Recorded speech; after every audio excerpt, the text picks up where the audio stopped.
Live from News Center 7, this is a breaking news update. Good morning, I'm Cheryl McHenry, News Center 7, coming to you just after 4 with news of an active shooter in the Oregon district. We're hearing reports that multiple people perhaps are shot. We don't have any confirmed numbers at this time. When I was out here earlier, I spoke to a woman. I saw her just sit down, and you could tell she just very, very distraught. You know, we're hearing reports of multiple fatalities. At that time, we still have not gotten that confirmed, but we're actually supposed to be hearing from some investigators on the scene. We have 9 victims deceased. Right now, we know 9 dead. 16 other victims being treated at area hospitals, working to ID the suspect. This person had a long gun, started shooting at people. I'm joined right now by Robert Woodruff. And Robert, you saw all of this happen. Describe that to me. Terrifying. It's like the guy just came out and started trying to kill everybody down here.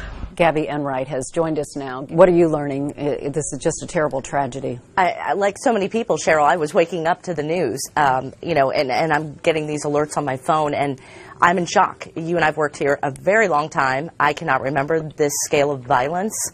I spent a lot of my 20s in the Oregon district, like many people, and thinking about what happened there and the amount of people that would be there, I just am in shock like everyone else. But here's a tweet from the Dayton Police Department. It says, hashtag Dayton Fire is working to set up a family assistance center. Right, and I've been able to confirm just through one of my friends, their son was shot. He is currently in surgery. It's just unbelievable to me. This happened. I'm going to recap now, just for those of you joining us, because I realize it's 5:15 now. We've been on the air since around 4 o'clock. People are waking up, they're starting their day, and they keep coming up to me and saying, what happened? And then the look on their face when I tell them there was an active shooter situation, 9 people are dead. Everyone's jaw is just dropping out of their mouth. This is over the Oregon district, drone video, where you can just kind of get a general view of the Oregon district where this tragedy unfolded with 9 innocent people shot and killed tonight. If you're just joining us, we know it's early in the morning, 5:50. This has been going on for several hours, but we also know that most of you have been sleeping overnight. So let me give you a recap. It was just after 1 o'clock, reports of a mass shooting in the Oregon district. That I'm being told that we do have a doctor from Miami Valley Hospital live on the line. Well, the vast majority were actual gunshot victims. Others were injured by trying to flee the incident. There were those that sustained lacerations. But while we're waiting to hear from the mayor, she has sent a tweet. Correct. I understand Mike Campbell's working to get her live on the air right now. However, as of 4 minutes ago, she did tweet out, and this is from her official page, I'm heartbroken. Thank you to our first responders for all that you've done. Some of the video we were just looking at was video from earlier of the police response, and you're seeing, just look at the sheer numbers of first responders who went to the Oregon district tonight after this shooting. We're taking a look inside the Dayton Convention Center. This is the Family Assistance Center, and you can see people waiting for word, and it's got to be very stressful. Yeah, this really shows that people truly were running for their lives. I'm going to step out so that you can take a look right now. You can see there's a pile on the ground, which we can now see in daylight now. It's roped off by caution tape. And we now have a statement from, I believe, Governor Mike DeWine. Correct. Fran and I are absolutely heartbroken over the horrible attack that occurred this morning in Dayton. Well, Adam, what we can tell you is that we've been able to come inside the convention center because we do expect a briefing from Dayton Mayor Nan Whaley. Very difficult time for at least 10 families in our community, and their lives have completely changed. But in addition to the 26 that are injured, it could be many more that lives are changed. They did not want to characterize exactly what happened, just that this individual, a male, opened fire.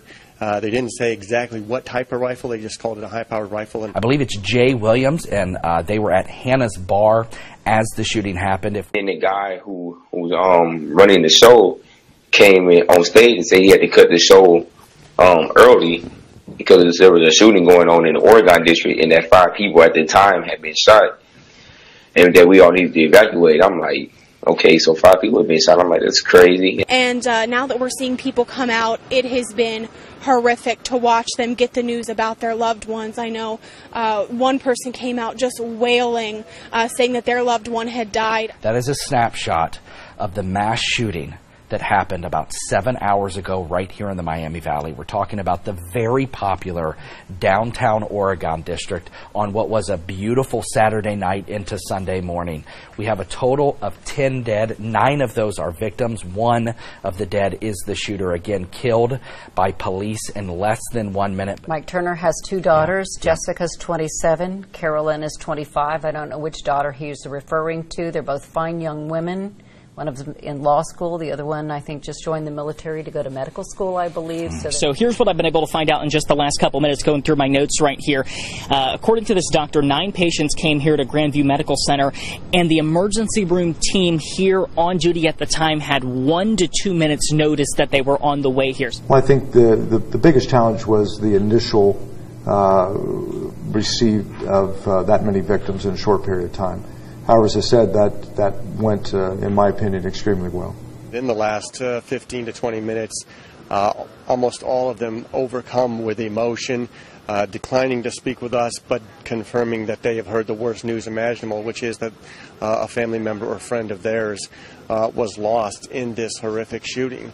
So you know firsthand what some of these people have witnessed last night. What are they going through? Some of them are just in shock at the carnage that they witnessed, and so very saddened that so many people unnecessarily lost their lives so innocently, just going about their business on a Saturday night. How many years you spent on the police department and your rank, and gosh, your initial thoughts when you see this happening? There wasn't even a 911 call. They just heard it and went to it, and that's, you know, thank God, because it ended really quick. What goes into taking care of those on the ground who are wounded and hurt after a situation like this? So the first arriving EMS providers, I would assume, and it speaks well that, you know, most of the people that arrived at the hospital, they have survived thus far. We haven't had any additional fatalities. We had video earlier from a surveillance video Ring doorbell. That's simply the doorbell with the surveillance video in it. And you could see what appeared to be 2 women grasping onto each other, pinning themselves up against that doorbell as tight as humanly possible. One of the women with her hands and arms over the face and head of another woman. This is part of it right here. This is a live look inside Holy Trinity, which is just south of the Oregon District. If you know where the intersection of 5th and Kiwi is, Holy Trinity sits about a block down. Yeah. People have been stopping by, giving each other hugs and things. When we were out at the scene earlier, we were actually at a church, Holy Trinity Catholic Church. He said that Dayton is hurting and that people need prayer right now. So they are keeping their doors open. I just feel sad for the world, you know, everyone that's going to have to go through all of this misery. It's just sad. And obviously you're coming down, spending some time over here to be a part of this vigil, to be with the community. Why did you want to come out? I wanted to come out to show my support and love to all the people who just died, you know. And Cheryl, as you mentioned moments ago, again, a 24-year-old from Bellbrook, that is the suspected shooter at this point. We want to get right to News Center 7's own Gabrielle Enright. She joins us live from our newsroom with new information. Gabrielle. We've been working to confirm that name for a while. It's one that we've been hearing floating through the newsroom. We just were able to confirm it a few minutes ago, and I've already talked with some people who said that their son actually went to high school, went to school, was in Boy Scouts with Connor Betts. I did just take the opportunity to look up on the Greene County Clerk of Court's office to see if this suspected shooter, has a criminal record of any kind, and all I can find is traffic offenses, 2 of them from 2016, 1 for speed, 1 for OVI. Now I'm being told we have a picture, so I'm going to go ahead and say his name again. This is 24-year-old Connor Betts of Bellbrook. Again, this is the suspected shooter. This is also maybe why the FBI and Bellbrook Police Department are surrounding a home there. Now we're going to go to Bellbrook to get the latest. Sean Cudahy is there, and that's where police are on scene at the home of the young man who is believed to have been the shooter in this.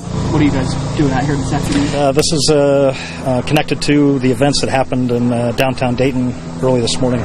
He confirmed that they are, in fact, executing a search warrant at the home of the suspect here on this street. They're going to actually keep this street closed off, they said, until tomorrow. Okay, Sean, thank you. This is right before the shooting and during. Now, this is we carefully selected this video because we don't want to show anything graphic, but these are people, it's on a loop, so we'll see it again, people just hanging around, and then suddenly they hear the gunfire. You see people fall to the ground, you see people run. When this first happened, Adam, we had this discussion that this was going to hit close to home and that we would know people involved.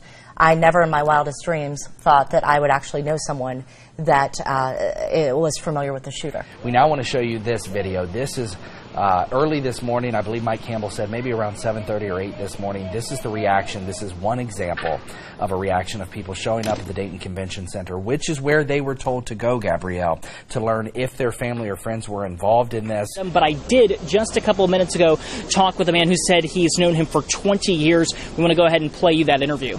It's a big testament to mental health and what we need to do to try to understand mental health. And well, I want to tell you, Adam, we're getting some new surveillance video. This is from a different perspective, and we should be able to see a little bit more of what happened there overnight just after 1 o'clock this morning. Oh, there's more. Goodness. We talk about the injuries not only from the gunfire, but from people running. And you see the one individual go down there. Obviously, she's not getting back up. She does get back up, I'm told. We now want to get back out to that prayer vigil that's just kicking off there at the Levitt Pavilion. Coming together with strength and with unity across so many different backgrounds. You got this together really last minute. Just talk a little bit about why you wanted to do this. Well, immediately, the need is to come together. Yes. When you're responding to this, John, when you're aware, if these police officers have any idea what they're dealing with in terms of the armament that this guy had, John, are you engaging with the pistol? Are you pulling the pistol off your hip? Because this was such a rapidly evolving incident, I'm curious if the officers even had an opportunity to get to the long gun. We are hearing from the Dayton chapter of the NAACP. News Center 7's Jim Oddie just wrapped up a press conference with them. We started out the news conference by expressing their profound sadness, their shock, just their immediate gut reaction to this, saying that they never expected to see this happen. It's another sad day in our nation, that we see once again, time after time after time again, assault weapons being used on everyday citizens. Less than 60 seconds, that shooter was able to kill 9 people and injured, Gabby, another 26 just in that short time frame in the Oregon district. We also want to tell you a little bit more about the victims. This is the list that makes it all too real. This is that picture that I was told. Yeah. This is Lois Oglesby. This is Lois Oglesby. She was 27. 57-year-old Derek Fudge. He was the oldest victim in that group. Yeah, this is Nicholas Coomer. He's age 25. Just 25. 25 years old. Think about the entire life that he had ahead of him. We have confirmed that this is Logan Turner. He was 30 years old. Even younger, Megan Betts. Megan is, of course, the suspected shooter's sister. This is Monica Brickhouse. She was 39. She is another one of the victims. And this is Thomas McNichols. He was just 25. You will now hear one of the 911 calls we received. So it's right outside, over the wall. Okay, right outside. One gun, one man, and a man, multiple shots. These are outside of Ned Pepper's. See the suspect enter the bottom right-hand corner of the screen. That's him there entering or attempting to enter Ned Pepper's when he is struck multiple times. See a lot of officers who are entering in from the upper left-hand corner of this screen and begin heading down the roadway there to engage the suspect. 5 officers, 6 total. We know that they engaged him within 30 seconds. That video they showed, Chief Beal said he was trying to get into Ned Pepper's. Molly, that video shows him, he falls to his death on the doorstep of Ned Pepper's. That was chilling to see. It should have been like any Saturday in Dayton's Oregon district. The sound of music and friends laughing together on a beautiful summer night. Then, shots fired! Shots fired! It lasted less than 1 minute. 9 lives taken. Dozens of people rushed to the hospital. Everybody's just screaming and running and just trying to get away. I've never been that scared before. Dayton police ran toward the sound of gunfire and put an end to the violence. I thought I was about to die to the officer. He was like standing over the top of me, like, and he started shooting at the guy. So he saved everybody that was out here. Now, as our community gathers to mourn and to come together in the face of tragedy, News Center 7 continues coverage of the Oregon District mass shooting.